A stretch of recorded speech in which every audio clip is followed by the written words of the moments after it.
Let's jump right in, guys. Welcome to today's Explainer. We're going to unpack one of the most incredible, genuinely awe-inspiring business stories you will ever hear. I mean, we talk a lot about startups today, right? Venture capital, seed funding, massive marketing budgets, the whole shebang. But what if I told you that one of the absolute titans of the fast-moving consumer goods industry was built entirely from the back of a bicycle? Yep, no boardrooms, no angel investors, just raw grit and a brilliantly simple product. Today, we are exploring the Nirma revolution, from bicycle to billion-dollar brand. The lessons here are completely timeless, so let's get into it. So it all starts with a simple but mind-bending question. How exactly did a government clerk build a massive FMCG empire on a bicycle? I want you to just pause and imagine the sheer determination you'd need to pull off something like this, starting from absolute scratch.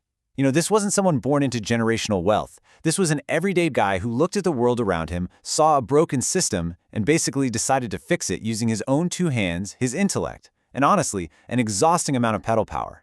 It totally destroys all those modern excuses we make about needing millions to disrupt an industry. So let's take a look at what he was actually up against.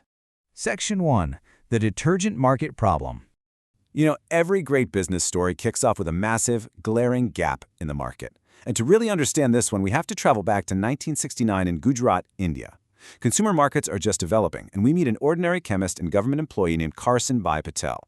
Now, Patel understood chemicals, sure, but more importantly, he understood people. He was deeply connected to his community, and just through his daily interactions, he started to notice a major, persistent flaw in the market. It was an everyday problem that everyone else just kind of shrugged off as a fact of life. But to Patel, it was a totally unacceptable barrier. Okay, so here was the situation. On one side, you had these high-quality, effective detergents. They worked great, absolutely, but they were positioned as premium luxury items. The price tags back then? Astronomical. Then, on the other side of the equation, you had the everyday Indian household. Common families who desperately wanted and needed a better way to wash their clothes. But they found these luxury brands completely unaffordable, literally priced out of basic convenience. Patel realized something absolutely crucial. Clean clothes should not be a luxury reserved only for the wealthy. I mean, the market was completely ignoring the largest demographic in the entire country. Section 2. The bicycle salesman. Now, identifying a problem is one thing, right? But actually doing something about it, that is where the magic happens. Patel decided to tackle this massive pricing problem head-on. First up, his day job. He didn't just up and quit his government position. He needed that stability for sure, so he worked a full shift. But after that full shift, he'd come home and instead of kicking back on the couch, he stepped into a tiny, makeshift workshop right inside his house. Leveraging his background as a chemist, he started manually mixing his own detergent powder. His goal was simple but tough. Keep the formula highly effective, but drive the production costs down to the absolute floor. Then came the hustle. At sunset, while most folks were sitting down for dinner, Patel loaded up these handmade packets of detergent onto the back of his bicycle, and he rode door to door selling directly to his neighbors. Just think about the grueling physical and mental stamina that took, day in and day out. But hey, sweat equity is only half the battle. The product actually has to deliver. And this right here is the sweet spot of disruption. Those expensive market brands, they were just resting on their laurels, charging a huge premium.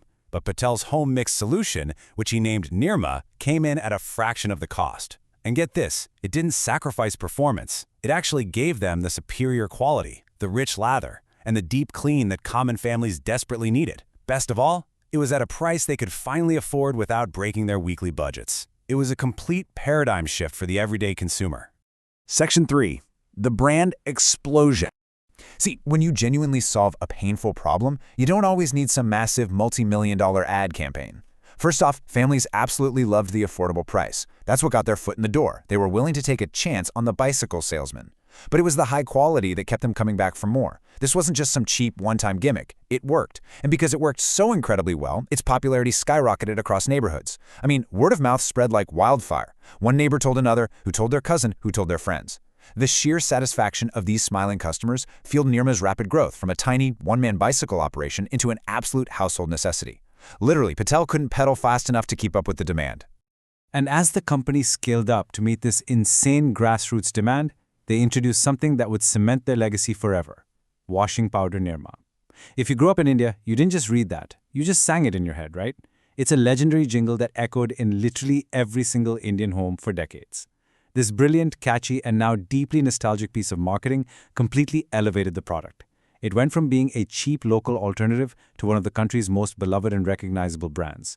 It proved, once and for all, that a product born in a backyard could stand toe-to-toe with giant multinational corporations. Section 4. Vision over capital.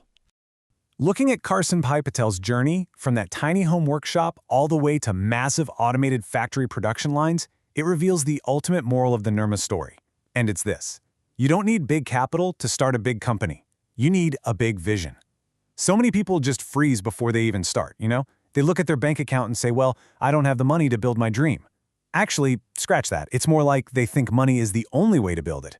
Patel didn't have the money to build a massive factory back in 1969, but he had the vision to recognize that millions of families needed a cheaper way to wash their clothes. Identifying a massive gap like that and having the relentless, unwavering vision to fill it, day by day, petal by petal, that far outweighs whatever money you start with. The capital eventually followed the vision, not the other way around. Which leaves us with a challenge, directly for you. What everyday problem can your vision solve today? The next billion-dollar brand might not come from some fancy Silicon Valley boardroom. It might come from someone just like you, noticing an inefficiency, a frustration, or a gap in your very own neighborhood. Remember, Nirma started simply because one man decided to mix a better, cheaper powder and put it on the back of his bike. So, look around your own life. Look at the simple frustrations that people just accept as normal, and ask yourself how you can fix them. Because as the Nirma revolution proves, a small solution driven by a massive vision can literally change the world. Thanks for hanging out with me on this explainer, and I will catch you on the next one.